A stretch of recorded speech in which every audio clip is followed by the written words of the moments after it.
Scuppernong. Overview. At the summer solstice, 381, the Navari Physic, Timinian Splitroot, died on the battlefield. His partner, Gawain, believed that there was no organisation of the healers within the nation and elected to address that. At the next summit, he asked the healers to come and see him, and he proposed forming a new community of those dedicated to healing others. Slowly, the idea spread to create an ideal that the healers of the nation might aspire to emulate, not dissimilar to a guide or a brand. By 382, there were enough interested healers to hold their own meeting when the other councils met, and they opted to call themselves Vines. A change of this kind cannot be achieved at Anvil, however. If folk with the nation choose to embrace this vision, they need to tell them about it. This they've now done, passing a statement of principle regarding the matter and asking the Navar egregores, Avery Farkas, Curlain and Darach, to help spread the word to every steading and striding in the Empire and beyond. The egregores, loyal servants of the nation that they are, dutifully did as requested. The magic of the egregore bond makes change difficult, but it's not impossible. It is inimical to foreign influences, but it allows for growth that is sympathetic with the collective vision of who the Navar are as people. And when that happens, it can even accelerate that change. So, the egregores carry news of the Vines everywhere that the Navar are to be found, to judge how others view the idea. Many people are fascinated. They've heard rumours of Vines for a while now, but never anything from the egregores themselves, nor has the Navar Synod spoken clearly on the matter before now. Now they finally have someone to talk to about the Vines, it turns out. They have a few rather important questions, and even a few ideas of their own. The egregores do their best to keep a faithful record of the most important questions they are challenged, and promising to raise the matter with folk at Anvil to get some answers. Who bears the costs? Healing can be an expensive art. A skilled physic can work wonders repairing wounds and healing cleaved limbs, but it takes time that's often not present in the heat of battle. To treat a wound quickly, a physic needs herbs. Likewise, a magician can use their personal mana to heal a small number of wounded allies, but they need expensive mana crystals if they are to use magic to cure more than a few. Apothecaries can create powerful potions that allow a wounded Navar to treat themselves, but only if they have valuable herbs. Where are these resources to come from? Asked Chandra of Swift Home Striding. Chandra is a skilled apothecary whose potions have saved many lives, but she charges a handsome price for every draft she produces. As Chandra rather bluntly puts it, we've already a word to describe an apothecary who hasn't got any herbs left for their arts. That word is useless. Chandra's view is that Vines should, as a minimum, charge their patients for what it costs for any valuable resources that they use. That way, the Vine can use the money generated to buy more herbs, more mana crystals, or whatever else they need, and thereby heal more people. Her view is far from universal, though. D1 of Nine Pines Steading prefers a different model, one of asking each patient to contribute what they can. He claims to make a good living this way, enough to lead a prosperous life, whilst at the same time ensuring that he never needs to turn a patient away. A rich broker will gladly pay their due if they understand the virtue of prosperity. D1 argues that if the Navar Assembly can successfully encourage the Navar people to spare what money they can to pay for the herbs, spells or rituals needed to heal them, there may be the occasional shortfall, but there should be enough to ensure that everyone can be helped. Nye of the Tredden Path argues that both approaches fall short by focusing too much on the patient. Nye believes it's the responsibility of the healer to ensure that they have the things they need to practice their skills.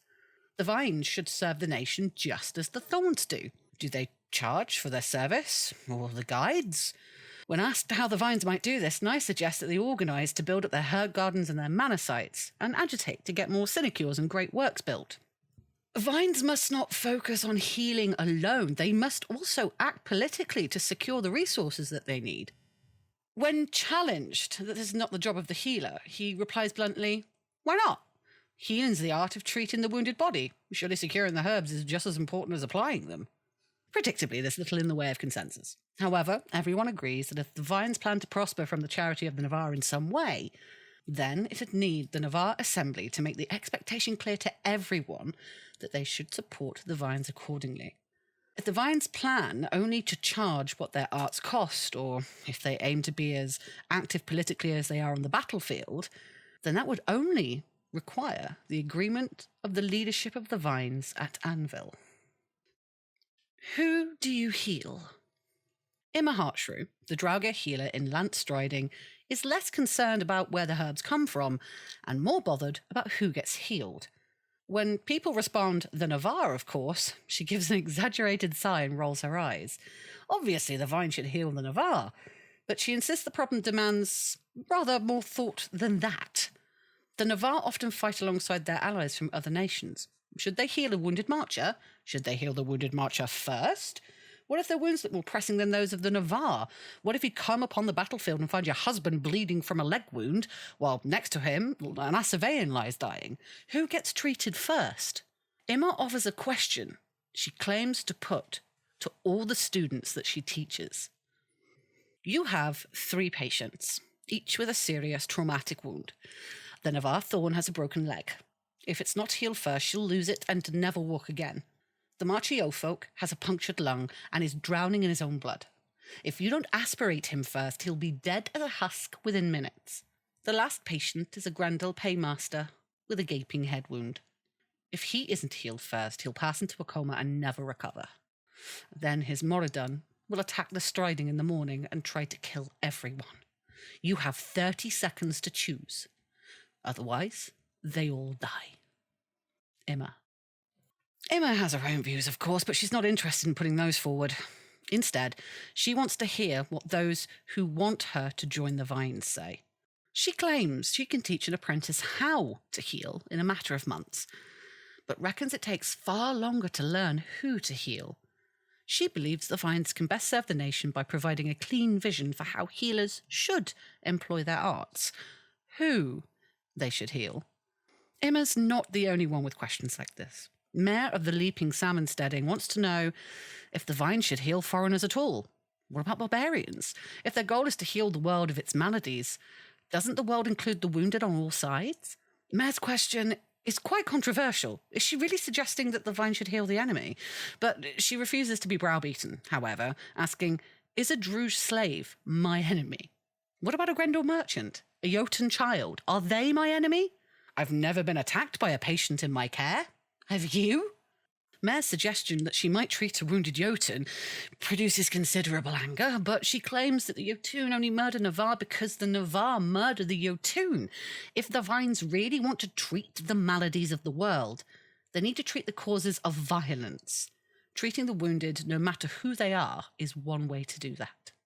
Emma's questions are challenging, whilst Mare's views are deeply controversial, but everyone agrees that the questions need answering, and they're looking to Anvil for that. They ask their egregore to raise these questions with the vines, see if they can agree on an answer, and they let everybody know what it is. What do you heal?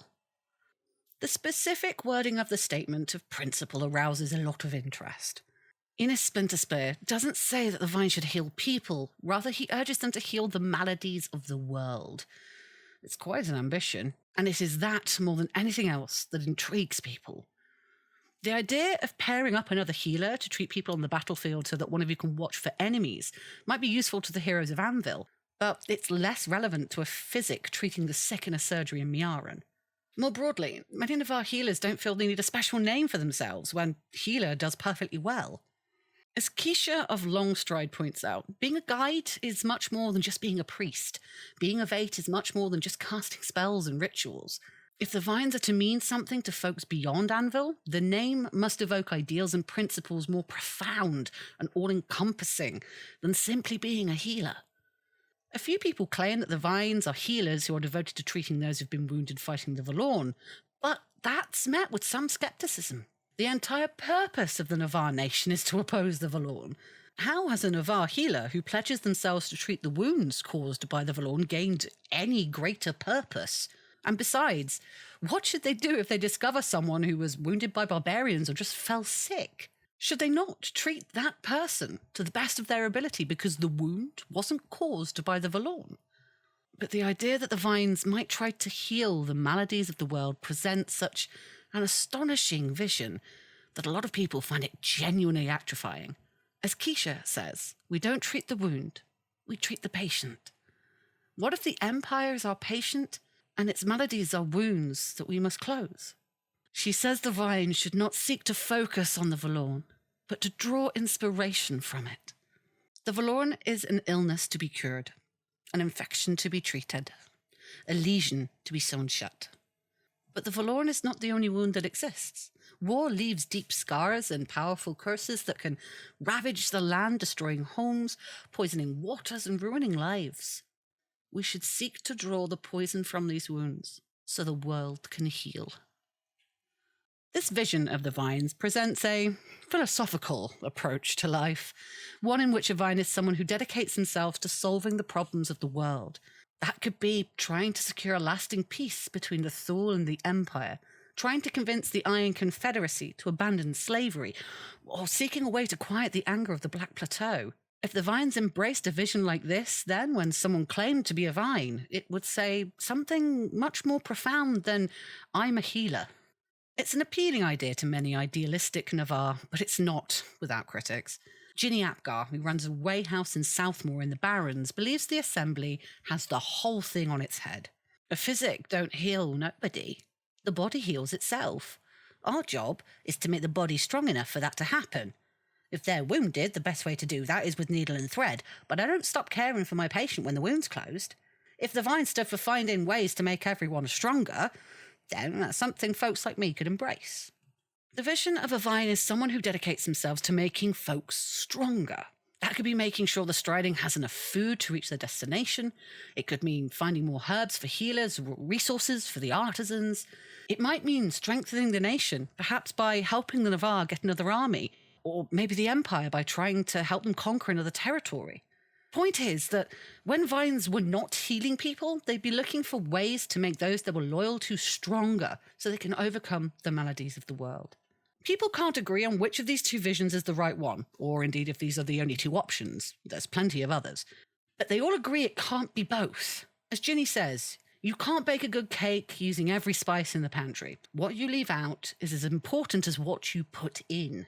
What everyone agrees is that if the vines are to become a part of the Navarre in the way that guides, brands and vates are, then they need to do more than an oath to heal the wounded and more than a badge of office. They need a clear guiding purpose, a higher goal that they can aspire to, something that builds on their role as a healer. Answers on a postcard. So, what is a vine? It's a hard question to answer, and people across Navarre look forward to the egregores coming back and telling them what everyone at Anvil has decided. To enable that to happen, one or more of the egregores will attend the regular Vines meeting at Anvil at the next summit. They hope to obtain answers to 3 specific questions, along with any further detail the Vines can provide. 1. Who bears the costs? How will the Vines fund what they do? Will the nation support them?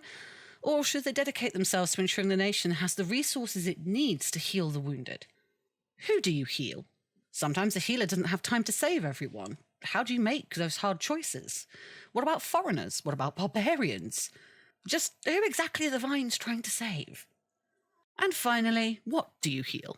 Are the Vines trying to cure the maladies of the world or devote making those they treat strong enough to survive?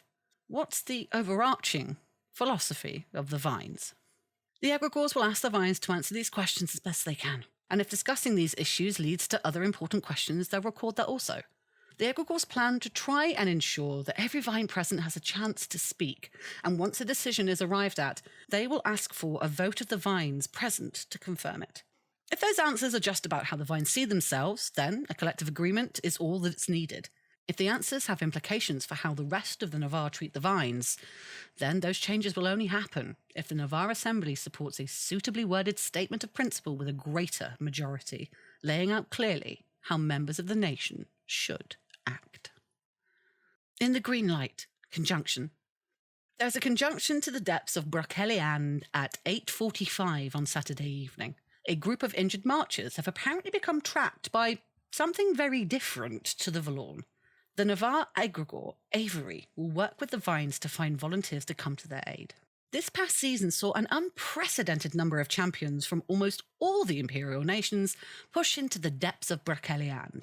Not everyone who made that journey returned, and of those who did come back, many will bear the scars for the rest of their lives. One group of champions who didn't return are a band of marchers who went missing somewhere along the northern borders of Elariel. The Marcher egregore has been in contact with Avery Farkas, one of the Navarre egregores, and shared their deep disquiet about this disappearance. They've asked Avery to gather a group of Navarre, including both those versed in the healing arts and doughty thorns who can travel through the Sentinel Gate to help the Marchers. There are other dangers than the Valorn in Brokeliand, and it seems the courageous Marchers have fallen prey to a particularly malignant one. Avery, presumably, knows more. Out of character design. This plot recognises the efforts that the players have done to date to create a new archetype for the Navarre. Doing that is very deliberately difficult in Empire. It's meant to be a significant achievement. Unlike getting an appraisal or casting a ritual, how to do it's not something we can set clear rules for. It definitely involves communicating your ideas to your nation using your National Assembly, but it also requires that the players have a clear vision for what the archetype does in play. And for any new archetype, that has to be more than just a character skill set. To be incorporated into the wider setting, an archetype has to have an ideology or an approach, something that gives players good hooks for their character when they come to Empire. Some of the newer archetype pages that we've written recently for the Urizen, such as the Architect or the Sword Scholar, will show the kind of information that's required. This Wind of Fortune is intended to give Navarre players an opportunity to communicate what vines are all about to the NPCs of their nation. Answers to the questions asked, laid out here, would provide the kind of information that PD would need to create a good quality archetype page on the wiki. They're not the only questions that could be asked, but having clear answers on these issues would be sufficient for the vines to become a Navarre archetype, provided that the vines can ensure that they can communicate that clearly to the archetype.